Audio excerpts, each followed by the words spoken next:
A sense of shock and mystery prevailed in the Paikhola area under Bilonia police station on Saturday morning following the discovery of an auto rickshaw driver's body inside his own vehicle. The deceased has been identified as Hejong Devnath, a driver who was known to work late hours. According to local reports, the incident came to light early Saturday morning when residents of the Balutila area noticed an auto rickshaw registration number TR08A2655 parked by the roadside for an unusually long time.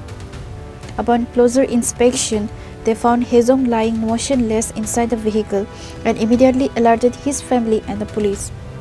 Upon receiving the news, a team from the Bilonia police station rushed the spot and cordoned off the area.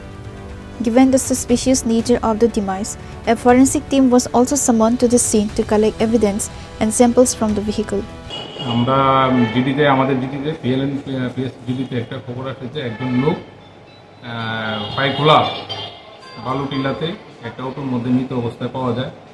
তখন তো খবর পাওয়ার পরে আমরা আমাদের থানা থেকে SI Rahul জমাতিয়াকে ঘটনাস্থলে পাঠাই এবং ওখানে গিয়ে ও আমাকে জানায় উক্ত ব্যক্তির নাম হেজং দেবনাথ এবং ওর বাড়ি পাইখোলা বালুটিলাতে ওকে ওইখানে মৃত অবস্থায় অটোর ভিতরে পাওয়া যায়।